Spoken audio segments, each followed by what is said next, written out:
Well, hey family, this is Darlene. Want to thank you for stopping by the Jury by BDK YouTube channel. I know you didn't come here for a sermon. So here's the video. And guess what? We'll talk.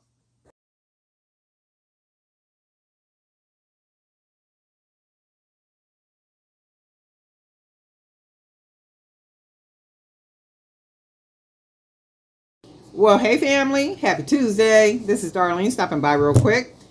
I got a request from one of our subscribers. So I showed you a video of a pendant prior to me starting the actual video.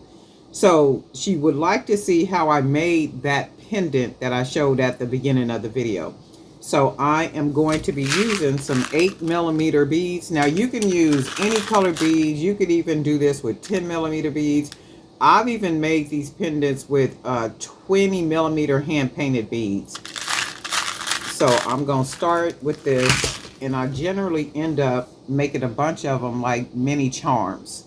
So I got some 18 gauge wire, and it's best to use the 18 gauge wire because the 18 gauge wire is thin enough but thick enough. You know 20 gauge, yeah, 20 gauge is not it's not strong enough. And then 16 gauge, if you wanted to use 16 gauge you can, but I wouldn't, only because you really don't need to.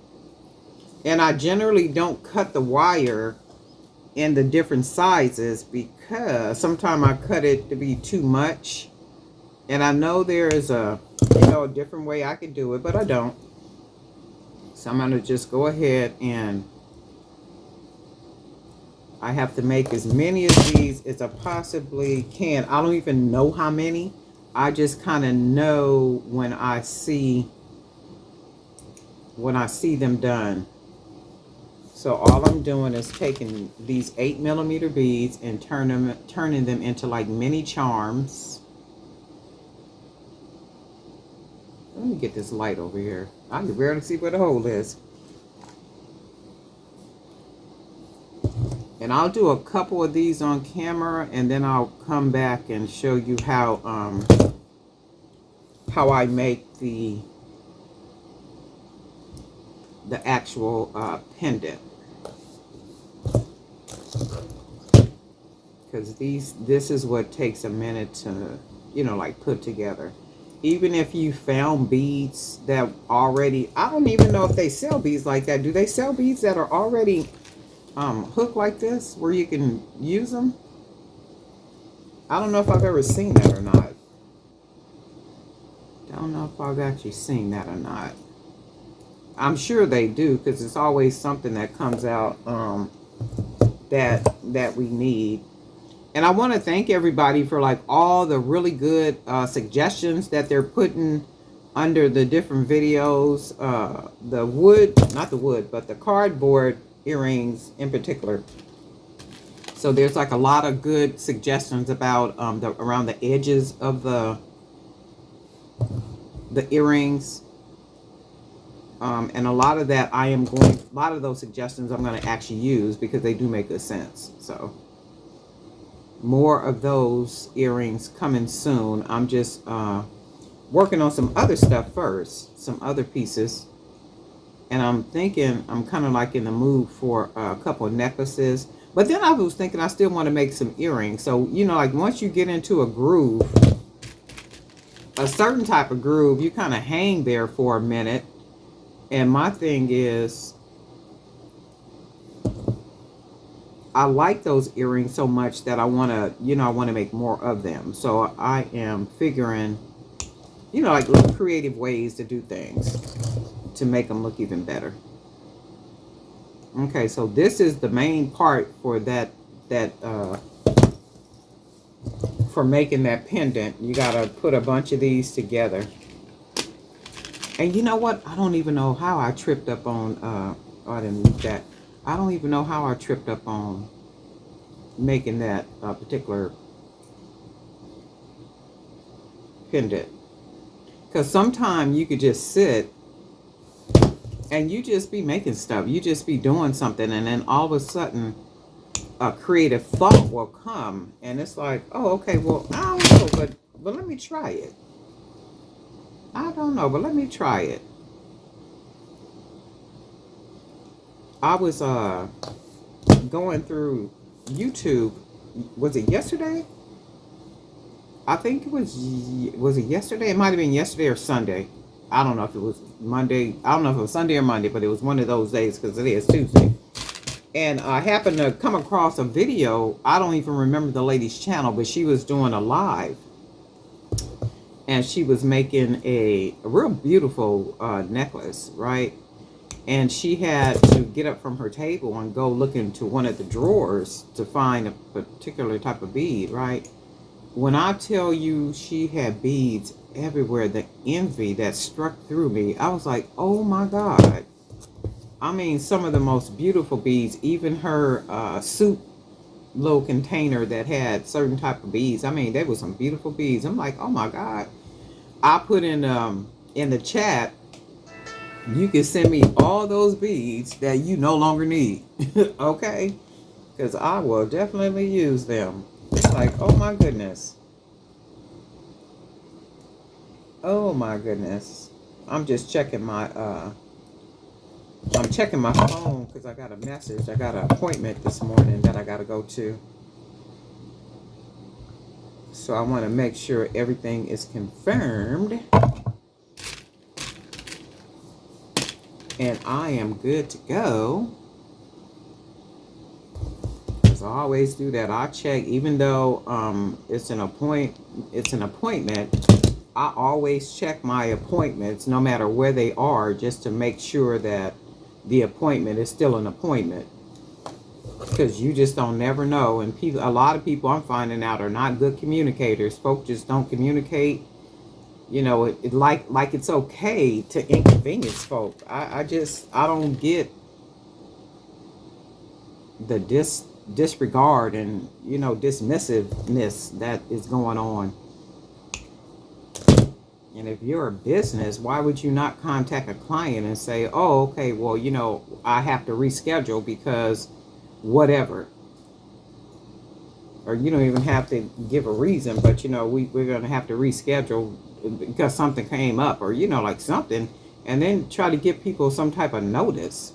You don't do that stuff like the day of, not unless, you know, something happens where you can't give a 2 or 3 day notice or something like that, because, you know, people change schedules to come places and to do things and, you know, all that kind of stuff. But, you know, people nowadays ain't caring about too much of nothing and nobody. So you almost just got to ride this thing out, looking out for yourself. So I'm just doing this. If you have one of those tools that make the hoops, and you can do that too. Like I said, when I make jewelry because I like the whole process of it. I like to take my time. I like to sit here and just kind of really enjoy what I am doing.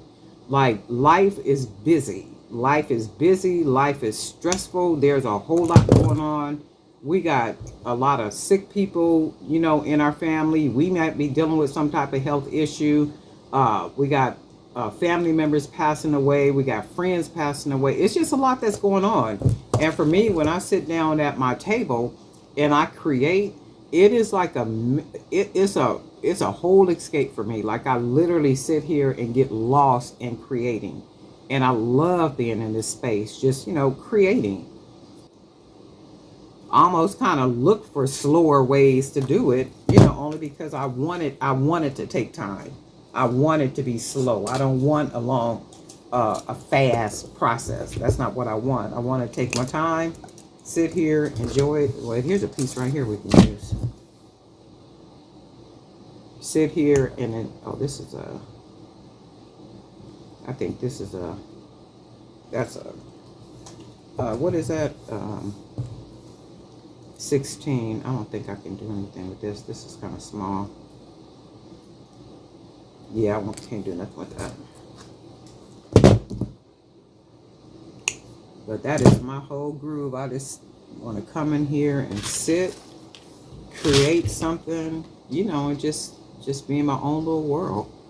I'm sure a lot of you guys are like that too. Like, your day is full. You probably working regular full-time jobs. You got a whole busy life. You got kids. You got husbands, you got, it might be taking care of parents, or, just a lot goes on. A lot goes on. And we as women particularly need to always have a perfect place of peace, be it creating jewelry or candles or notebooks or, whatever it is that you want to do. And it's amazing how you can take something that's a craft, and it's like, stop calling what you make crafting. That's not crafting. If you making items, and I know people call things crafting because that's what it was tagged for so many years. It's like at some point you become a designer of something. Now you're designing things. So you ain't no crafter unless you I don't even know what crafting is, to be honest with you, but not unless you're doing it just for, therapeutic purposes or whatever. But if you making things and you are making things to sell, and you do markets, and you might sell online, and, you're an actual small business, you ain't no longer no crafter. You're a small business who designs what it is that you sell. You're a designer of candles. You got to come up with all those different smells, and how you want to design your jar, and like all that kind of stuff. All of that is designing. That ain't crafting. So at some point, even the name of what you do has to elevate. That's even like finding, your jewelry making style.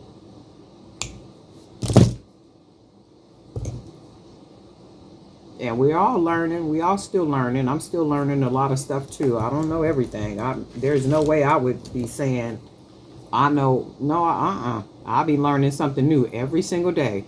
And that's one reason why I'll, like read. I buy ebooks.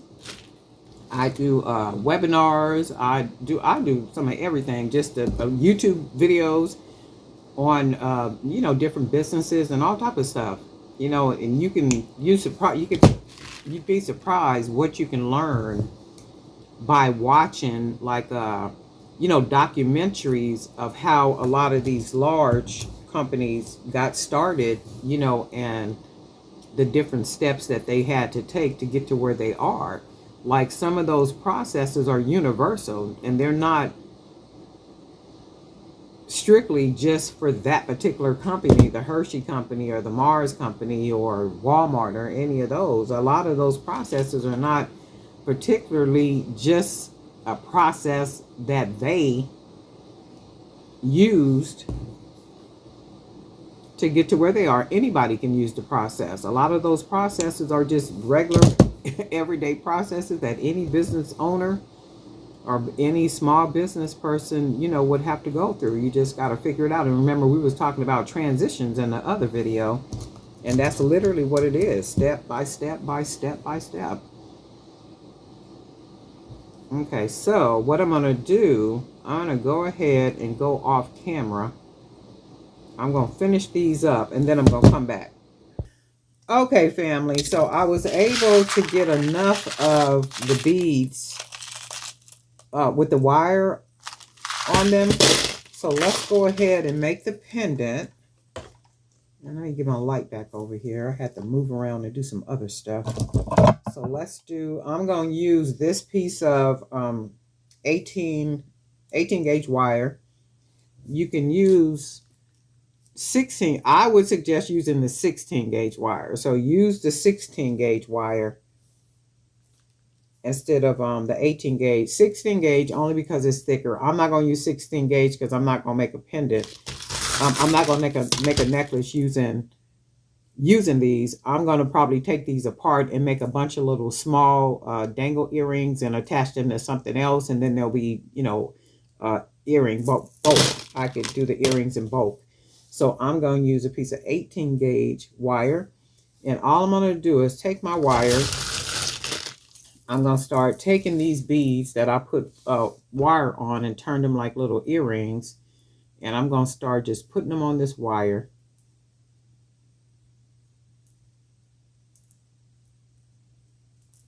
So this is basically what I'm doing. And this is, I'm just trying to do it instead of doing it one by one like I would normally do. I got to run up out of here. I have an appointment this morning. So Now, this is the time when I'm trying to find a quicker way to do something if I have something to do. And I wanted to get the video pretty much done before I left. So hopefully this works out.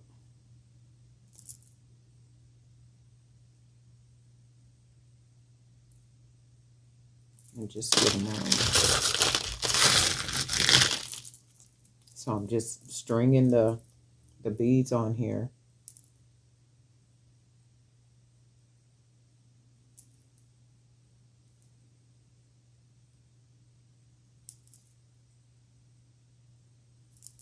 One by one, and it's a little time consuming, but if you got time and you just want to sit back and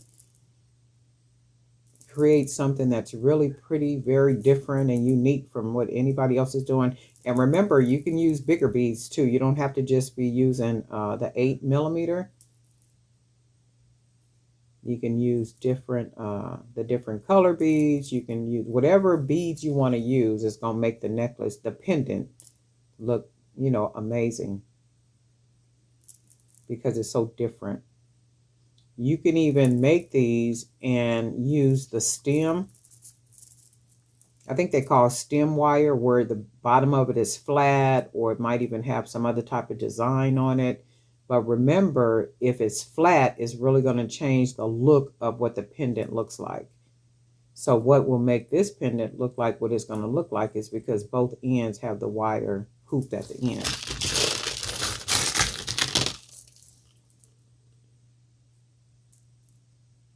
And what I would normally be doing is I would just sit here and then, you know, put them one by one.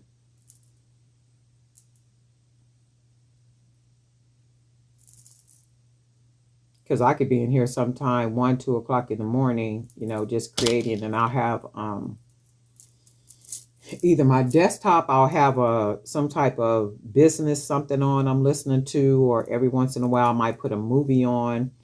And if I have the music playing, I'm probably like doing that, listening to some type of music, not music, but some type of business video, or watching a movie, or listening to an ebook. There's something I'm doing generally when you hear the music, or I just don't feel like talking that day.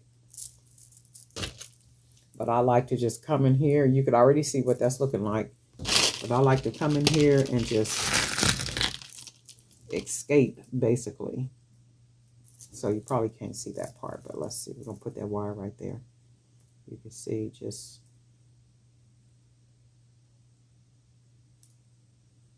putting them right on the wire. And you can probably already see how and what I'm doing that's going to make the pendant an actual pendant. And another thing, if you use the 16 gauge wire, because it is thicker, you can it makes a difference in what it looks like when I put it together at the top. So I'm going to show you. So we get these last ones on here.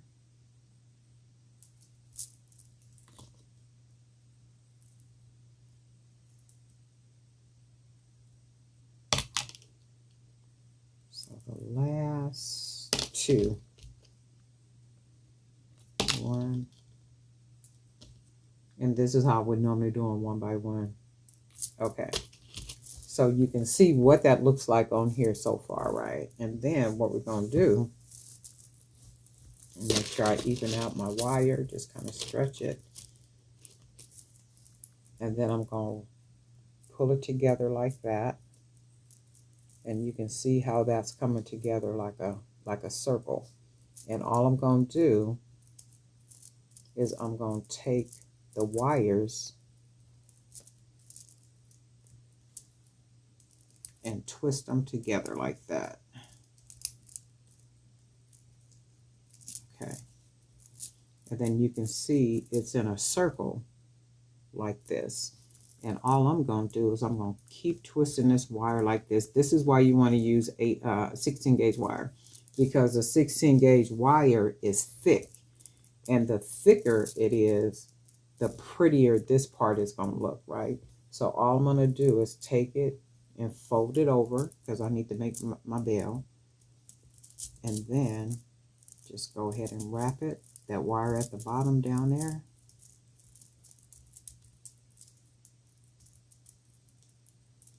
And just wrapping it around. And what I'm going to do, because I'm not going to even keep this, I'm going to just cut these little extra wires off. Because I'm going to take this apart and use the beads for earrings. So you can see this part right here it looks thin, and it is thin because it's 18 gauge wire, right? So this is basically a pendant. Now you can use any color beads you want to use. And you can see how if you have the wire sticking out, it really gives it a completely different look. And if you're using a 16 gauge wire, which is thicker, when you wrap those wires or twist them together, of course, make it longer, twist it together, and you fold it to make your bell, and then wrap that wire around. This part is going to be nice and thick, and it makes it look really pretty. But this is how you make this pendant. So for me, I would probably, let me see a piece of wire.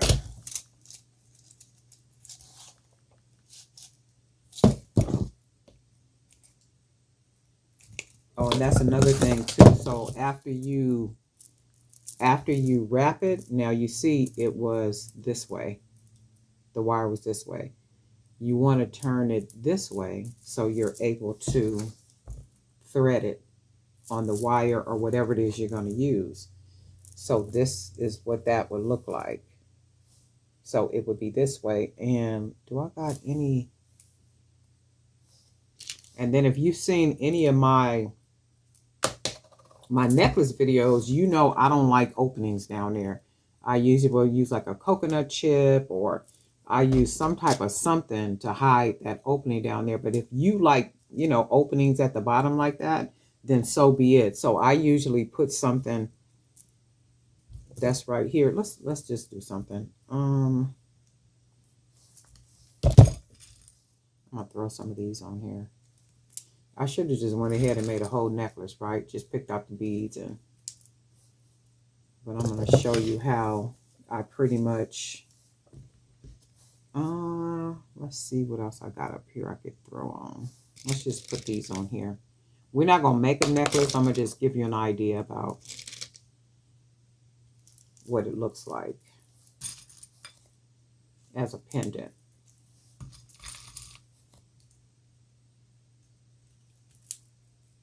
So you can see what that would look like as a pendant. If you found like the right bead, like right here, I wouldn't use these down here. I would probably use something else, but you can kind of see what it would look like as a necklace. So you pick and choose whatever beads you want to use, how you want to string them, the coordination of the beads. But the request was for the pendant. How do I make that pendant? And that's how I make the pendant. I literally turn beads into charms. And after I turn those little beads into like little charms, I put the wire on them. And then I get enough of them. I can't tell you how many this is. You just got to make enough of them to where, it as big as you want it to be or as small as you want it to be. And then you put all of the wired beads on a piece of wire. Pull that wire together, twist it closed using 16 gauge wire. Pull it, wrap it all the way up, fold it over, make your bell, and then go ahead and close it off. And then you come up with a really cool pendant like this. Really cool pendant like this. So that's what that is. It's just that simple. Also, was it the pearl one? The pearl pendant that was, oh, no. The pearl pendant is different. So I will come back. She asked me about the pearl pendant too.